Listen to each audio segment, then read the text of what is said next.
السلام عليكم، معاكم احمد وهمان من بيزنس توك.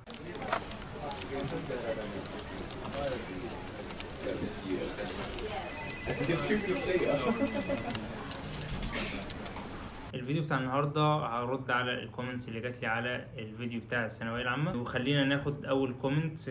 بيقول: السلام عليكم، انا جايب 66 ومش قادر ومنهار، واهلي كمان، هو انا هلحق تربيه نوعيه؟ وبيسال عن المرحله الثالثه فيها كليات ولا لا. بص، انا عايز اقول لك ان انت لازم تاخد بالك من حاجتين. اول حاجه ان انت نجحت في الثانويه العامه وفي كتير غيرك ما نجحوش في الثانويه العامه. تاني حاجه ان انت جبت 66 وفي ناس جايبه اقل منك ومش جايبين ال 66. وموضوع ان انت منهار واهلك منهارين، فانا متفهم جدا موقفك وموقف اهلك، وده ناتج عن تصور خاطئ وسطحي للمرحله اللي انت فيها وللمرحله اللي انت داخلها الفتره الجايه. في حاجه احنا بنسميها تانل فيجن. تانل فيجن دي ان هو، خلينا ناخد مثلا انت بتبص على حاجه من ماسوره، فالماسوره محدده لك دايره صغيره جدا، وهي الدايره دي اللي انت شايفها بس. وايل ان انت لو شلت الماسوره دي وبصيت بعينك هتلاقي ان الرؤيه اوسع واشمل من كده بكتير. وهو ده اللي مخليكم ان انتوا منهارين، لان انتوا باصين على المرحله دي باللي حصل دلوقتي، او اللي تحت رجليكم مش شايفين النظره الطويله اللي بعد كده. فانا عايز اقول لك ان مهما كان مجموعك، فانت ان شاء الله لو انت اجتهدت في ايا كان المجال اللي انت فيه وتميزت فيه، فانت ان شاء الله هيبقى ليك فرصه كويسه ان انت تنافس في سوق العمل. عايز بس اسالك سؤال مهم، وده هيترتب عليه حاجات، واجاباتك على الحاجات دي هي اللي هتحدد انت في المستقبل هتفكر ازاي او هتمشي ازاي. هل انت حابب او بتسال على التربيه النوعيه لان انت حاببها، ولا بتسال على التربيه النوعيه لان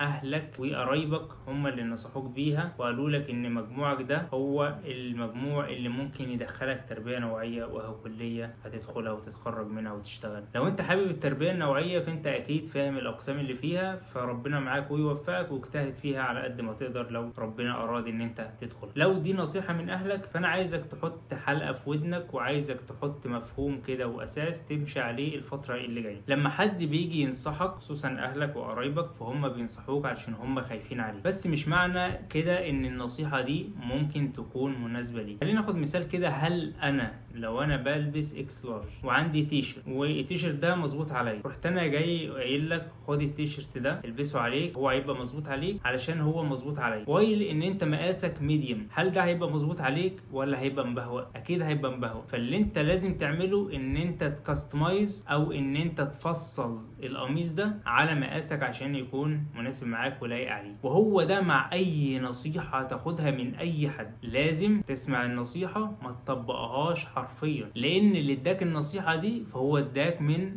تجربته هو اللي ممكن ما تكونش مناسبه معاك. بمعنى يعني اللي نصحك بان انت تدخل كليه، لو حد نصحك يعني ان انت تدخل كليه وان انت تبقى شهاده خدتها تتخرج بيها وتتعين، ممكن تكون النصيحه دي كانت مناسبه معاه من 20-30 سنه، ان هو مش اوير بالتطورات اللي جاريه في الماركت دلوقتي، ومش اوير بايه الريكوايرمنتس المطلوبه في الماركت دلوقتي. فانت لو دي نصيحه لازم تدرس الموضوع ده وتفصله على مقاسك انت، لاننا في الاخر كل واحد بيشيل شيلته. حتى لو واحد بينصح بحسن نيه، في الاخر انت لما تشيل شيلتك هو مش هيشيلها معاك. فحبيت ان انا اوضح لك النقطه دي، وانا يعتبر ردد على الكومنتس علشان اوضح لك النقطه دي، علشان تاخد بالك منها وان شاء الله تستفاد منها، وفي المستقبل لما تفتكرني تدعي. خلينا ناخد كومنت تاني من مروه علي، بتقول: الاختيار صعب جدا، وبتقول احنا اخترنا اداب وسيبنا ألسن، صدقني انك تواجه النظره العقيمه للاقارب والمعارف متعبه جدا، اللي يحسسك انك جاهل وبكره تندم،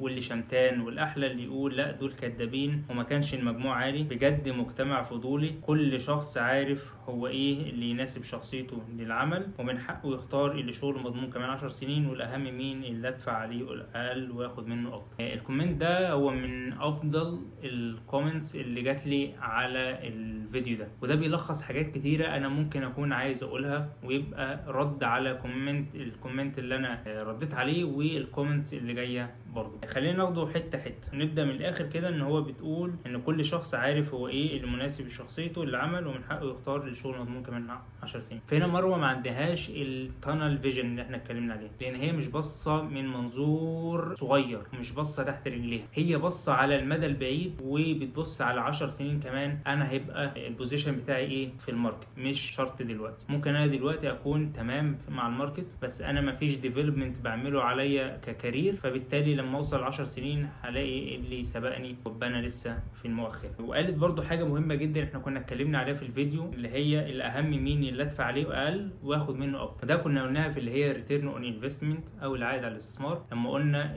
ان انت تشوف المجهود المبذول البدني والنفسي والمالي في حاجه معينه، والعائد اللي ناتج من الحاجه دي، هل العائد ده هيبقى مرضي ليك ولا المجهود ده كان اكتر من العائد اللي انت خدته.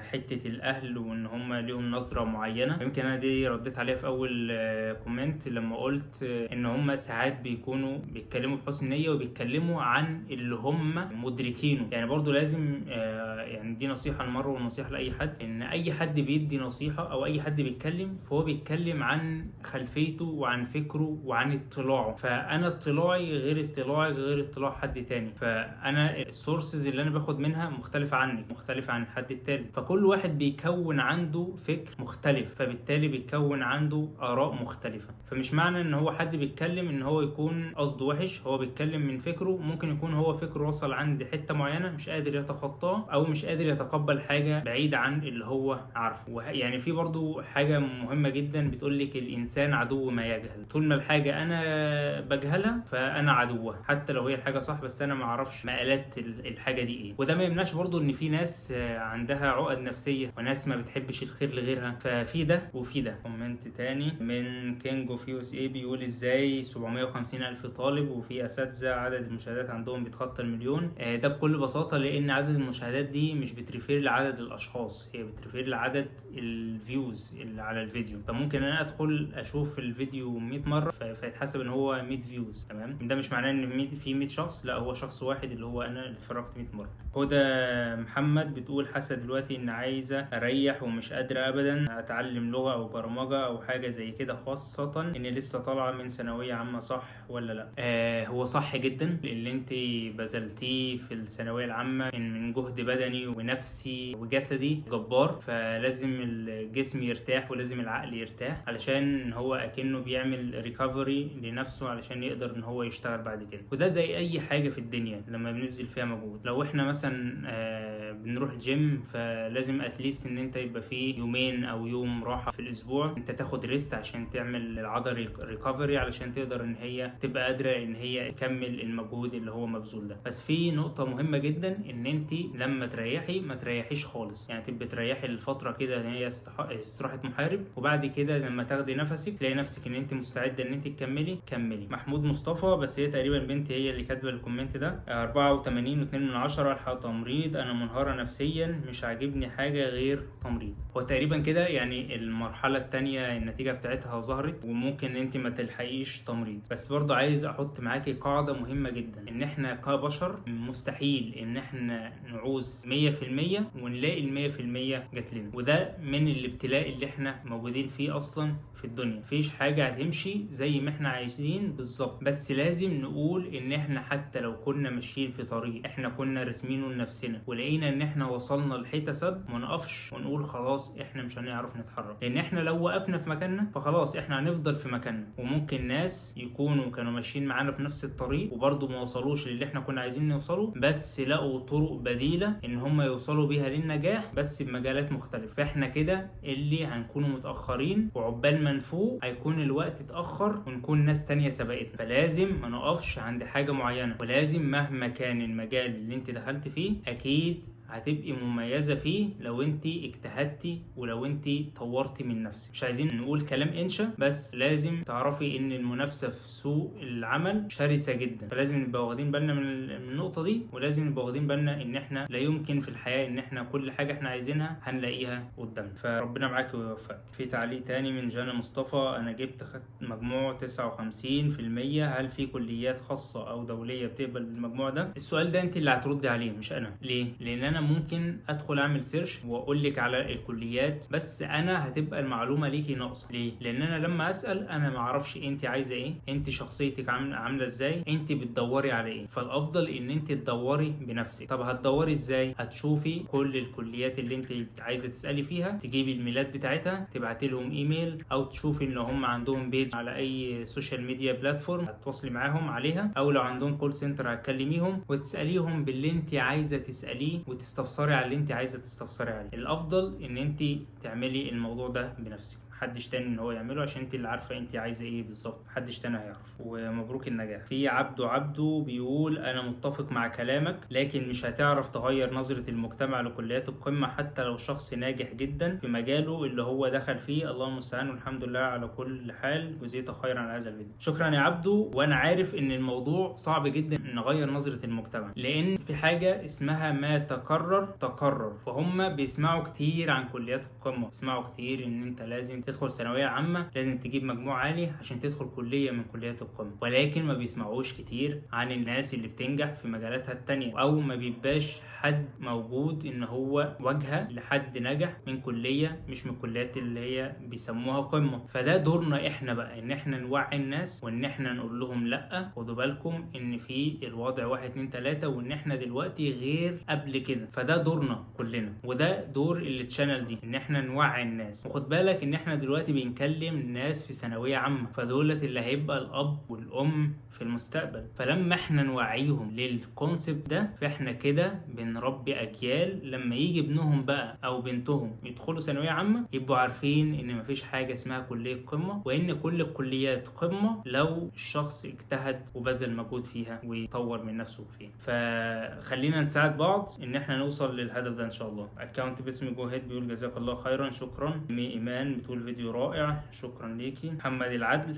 انا عارف صاحب الكومنت ده، بيقول كلام مظبوط، شكرا ليك يا ابو حميد. سونسونز، صدقت ورب العزه، صدقت احسنت القول، اللهم نصرك عاجلا غير اجل يا رب الغزه، اللهم امين، ربنا ينصرهم. ملك بتقول فيديو تحفه بجد، كمل ان شاء الله. احنا مكملين بيكم ان شاء الله، انتوا تبقوا في ظهرنا ان احنا نقدر نوصل للي احنا عايزينه، ان احنا نزود الوعي عند الناس ونخلي الناس فكرها متفتح شويه عن اللي هم فيه، ونخلي الاجيال الجديده تطلع وفي رموز ما كانتش موجوده على الساحه، وكان كل متصدر بتوع حاجات ترفيهيه، مفيش حد بيتكلم في علم او حد بيتكلم في توعيه. فان شاء الله تساعدونا. وزي ما انا بدات القناه دي ان انا عايز اعلم الناس اقتصاد بمفاهيم بسيطه جدا، واربطها لهم بالحياه بتاعتهم، واربطها لهم بالطريقه البسيطه بتاعت اليوتيوب، فيبقى في قنوات تانية تقدر ان هي تمشي على نفس الطريق ده. كريم صقر بيقول عاش، عايزين فيديو عن اهم المهارات اللي نتعلمها خلال الجامعه، وامتى نبدا وازاي. والله يا كريم يعني هو الموضوع ده كبير جدا ومحتاج تجهيز